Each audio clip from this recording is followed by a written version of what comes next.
नमस्कार। SPT news पर आपका स्वागत है। पेश है 14 अप्रैल मंगलवार दोपहर 1:15 राजस्थान की बड़ी खबरें। प्रधानमंत्री नरेंद्र मोदी ने आज मंगलवार को देश की महिलाओं के नाम एक लेटर लिखा। इसमें मोदी ने कहा कि अगर 2029 में लोकसभा और अलग अलग विधानसभाओं के चुनाव महिलाओं के लिए पूरे आरक्षण के साथ होते हैं तो भारतीय लोकतंत्र और भी ज्यादा मजबूत और जीवंत हो जाएगा। उन्होंने यह भी कहा कि जब महिलाएं कई क्षेत्रों में बेहतरीन काम कर रही है तो यह बिल्कुल सही है कि विधायी संस्थाओं में भी महिलाओं की भागीदारी बढ़े। भारत की बेटियों से उस चीज के लिए हमेशा इंतजार करने को नहीं कहा जा सकता जो उनका हक है। राजस्थान के अलवर जिले में दिल्ली मुंबई एक्सप्रेसवे पर मंगलवार तड़के करीब 5 बजे भीषण सड़क हादसा हो गया। हादसे में बस चालक सहित 3 लोगों की मौत हो गई, वहीं 33 यात्री घायल हो गए, जिनमें से 31 घायलों को अलवर रेफर किया गया है। इनमें से कई की हालत गंभीर बनी हुई है। जानकारी के मुताबिक हादसा अलवर जिले के पिनान में दिल्ली मुंबई एक्सप्रेसवे पर चैनल नंबर 100 इंटरचेंज पुलिया के पास हुआ। यहाँ इंदौर से दिल्ली जा रही एक ट्रैवलर बस आगे चल रहे केमिकल से भरे ट्रक में जा टकराई। टक्कर इतनी भीषण थी कि बस का अगला हिस्सा पूरी तरह क्षतिग्रस्त हो गया। राजस्थान में आम जनता की सेहत से खिलवाड़ करने वाले मिलावटखोरों के खिलाफ खाद्य सुरक्षा विभाग ने सख्त कदम उठाया है। प्रदेश भर में रोजाना इस्तेमाल होने वाली खाने पीने की चीजों जैसे केसर बाटी, चाय, घी, हल्दी, नमकीन और रोस्टेड चने में जानलेवा मिलावट पाए जाने वाले 17 अलग अलग ब्रांड्स के उत्पादों पर 2 महीने के लिए तुरंत प्रभाव से प्रतिबंध लगा दिया गया है। यह कार्रवाई अप्रैल 2026 में विभिन्न जिलों से लिए गए खाद्य सामग्रियों के नमूनों की जांच रिपोर्ट के आधार पर की गई है। प्रयोगशाला परीक्षण में ये सभी 17 उत्पाद अनसेफ और सेहत के लिए बेहद खतरनाक साबित हुए हैं। राजस्थान के शिक्षित बेरोजगारों के लिए एक बुरी खबर है। मुख्यमंत्री युवा संबल योजना, जो युवाओं को आर्थिक संबल देने का वादा करती है, खुद बजट और प्रशासनिक कुप्रबंधन के भंवर में फंस गई है। रोजगार विभाग ने घोषणा की है कि बेरोजगारी भत्ते के लिए प्रयुक्त होने वाला पोर्टल 16 अप्रैल से आगामी आदेशों तक बंद रहेगा। इस फैसले ने उन लाखों युवाओं की चिंता बढ़ा दी है जो अपनी मूलभूत जरूरतों के लिए सरकार के इस भत्ते स्कीम से राहत मिलने के आस संजो रहे थे। रोजगार निदेशालय के अनुसार प्रशासनिक कारणों से पोर्टल को बंद रखा जा रहा है। राजस्थान के प्रसिद्ध धार्मिक स्थल मेहंदीपुर बालाजी में पिछले दिनों से घट रही आपराधिक घटनाओं ने श्रद्धालुओं की सुरक्षा पर गंभीर सवाल खड़े कर दिए हैं। आज मंगलवार सुबह करीब 8 बजे मंदिर परिसर के पास एक महिला श्रद्धालु के साथ दिन दहाड़े छीना झपटी की सनसनीखेज वारदात सामने आई है। जानकारी के अनुसार उत्तर प्रदेश से अपने परिजनों के साथ दर्शन करने आई एक महिला श्रद्धालु मंगलवार सुबह आरती के समय मंदिर की ओर जा रही थी। उदयपुर तिराहे के पास अज्ञात बदमाशों ने महिला को निशाना बनाया और उसके कान के सोने के टॉप झपटकर फरार हो गए। भारतीय खाद्य सुरक्षा और मानक प्राधिकरण ने इंपोर्टेड खाद्य सामानों की मंजूरी देने की प्रक्रिया में होने वाली देरी को कम करने के लिए अहम बदलाव किया है। इसके तहत FSFAI ने इंपोर्टेड खाद्य सामानों की जांच और परीक्षण एक साथ करने की अनुमति दे दी है। इसके साथ ही FSFAI ने सुरक्षा जांचों को भी सभी जारी रखा है।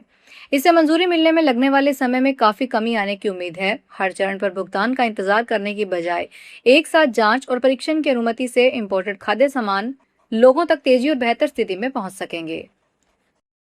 कोटा स्थित मुकंदरा हिल्स टाइगर रिजर्व में बन रही राज्य की सबसे चौड़ी टनल में अगले माह से यातायात शुरू होने की संभावना है।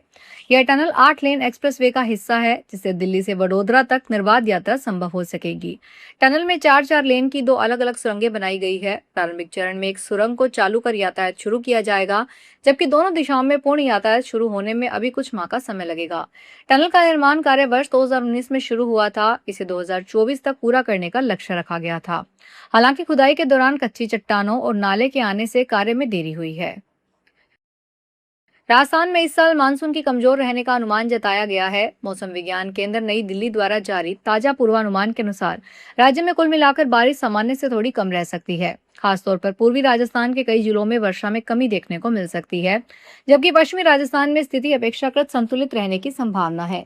पश्चिमी राजस्थान में सामान्य बारिश की उम्मीद। मौसम विभाग के फोरकास्ट के मुताबिक पश्चिमी राजस्थान के जोधपुर संभाग, जिसमें जोधपुर, जैसलमेर, बाड़मेर, फलोदी और आसपास के क्षेत्र शामिल हैं, में इस बार मानसून सामान्य के आसपास रह सकता है। इन जिलों में जून से सितंबर तक औसतन 283.6 मिलीमीटर बारिश होती है। राजसमंद जिले को हरा भरा बनाने और पर्यावरण संरक्षण की दिशा में जिला परिषद ने क्रांतिकारी कदम उठाया है। अब जिले के ग्रामीणों को पौधों के लिए शहर या दूर दराज की नर्सरी पर निर्भर नहीं रहना पड़ेगा। जिले के सभी 213 ग्राम पंचायतों में खुद की नर्सरी तैयार की जा रही है। यहाँ स्थानीय जलवायु के अनुकूल पौधे तैयार किए जाएंगे।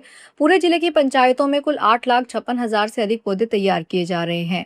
इन नर्सरियों में आम, नीम, पीपल और बरगद जैसे छायादार और फलदार पौधों को प्राथमिकता दी जा रही है। जयपुर शहर के चौगान स्टेडियम में आयोजित क्रिकेट प्रतियोगिता के दौरान शुरू हुआ विवाद हिंसक झड़प में बदल गया।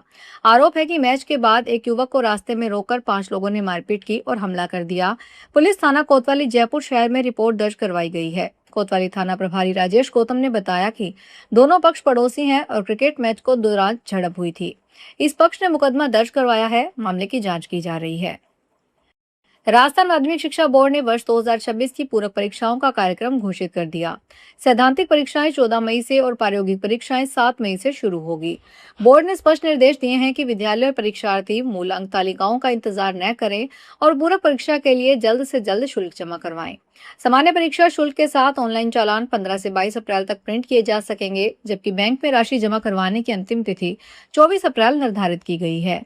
सभी विद्यालयों को पूरक परीक्षा शुल्क ऑनलाइन ही जमा करवाना अनिवार्य होगा। खारमा समाप्त होते ही आज मंगलवार से जयपुर में शादी समारोह की रौनक एक बार फिर तेजी हो जाएगी। वेडिंग सीजन को लेकर अधिकांश गार्डन और मैरिज हॉल पहले ही लगभग 90% तक बुक हो चुके हैं, जिससे आयोजनों की व्यवस्था का अंदाजा लगाया जा सकता है।